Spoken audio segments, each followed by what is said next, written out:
इस वीडियो में बात करना जहाँ ब्लड क्लॉथिंग। ब्लड क्लॉथिंग कहने का मतलब जो है ब्लड क्लॉथिंग, कई बार हम कई बार काम करते हैं तो ब्लड आपको कहीं पे शरीर में कट लग जाता है, कहीं पे आपको नस जो है जिसको आर्टरी बोलते हैं वहाँ जो कट लग जाता है, जिससे आपको ब्लड निकलने लगता है और बहुत तेज़ी में निकलने लगता है और कुछ देर के बाद जो अपने आप बंद हो जाता है। यही इसी के बारे में हम जानकारी लेंगे कि ब्लड क्लॉथिंग के कारण ही रुकता है हमारे शरीर में ब्लड। तो ये कैसे रुकता है और क्यों रुकता है, इसके बारे में जानकारी लेंगे।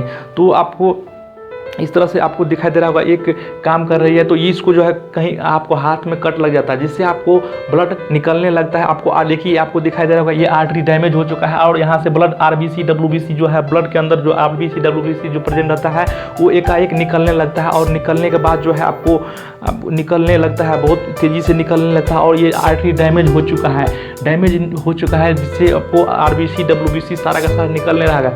आप इस तरह से समझेंगे कि आप कहीं पे आपको एक पाइप लगा हुआ है जहाँ से पंपिंग होता है, वहाँ से एक जगह से दूसरी जगह तक पानी पहुँचाया जाता है और बीच में कहीं कट लगा जाए तो वहाँ से पानी निकलने लगता है। तो ये हमारे शरीर में इसी तरह जो है पूरे शरीर में जो है नस फैला हुआ है और आर्टरी, जिसको आर्टरी वेन बोलते हैं, ये जो है कहीं पे हार्ट जो है पंपिंग करता है और वहाँ तक पूरे शरीर में फैलाता है। तो ये यहाँ पर कहीं पर कट लग जाता है, उसके कारण से जो है ब्लड फ्लो करने लगता है, यानी कि ब्लड निकलने लगता है और कभी किसी बार जो है अपने आप बंद हो जाता है और कभी बंद नहीं होता है।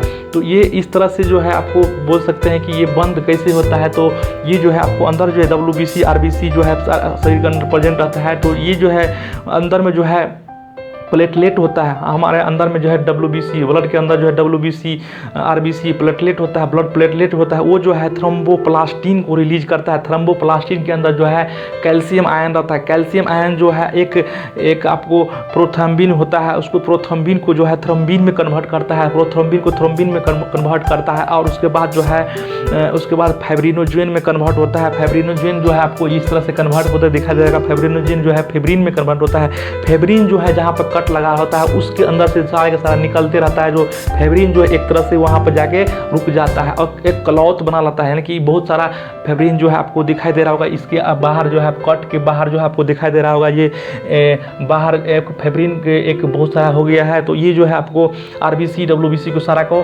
बाहर निकलने नहीं देता है, एक थक्का की तरह हो जाता है। तो ये इस तरह से जो है आपको थक्का दिखाई दे रहा होगा, इसे ही हम ब्लड क्लॉथ कहते हैं। ब्लड क्लॉथ जो है आपको रुक जाता है, उसे ब्लड क्लॉथिंग कहते हैं। तो आई होप आप लोग समझ गए होंगे कि पूरे शरीर में जो है किस तरह से नेटवर्क बिछा हुआ है।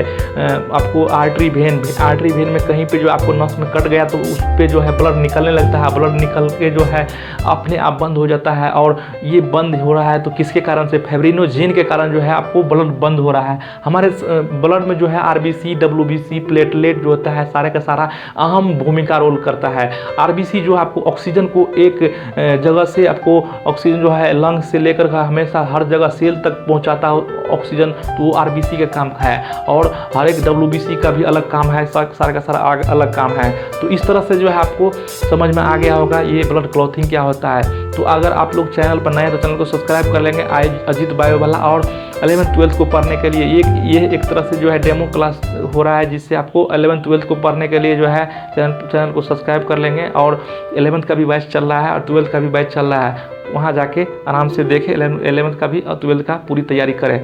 चलिए मिलते हैं अगले क्लास में।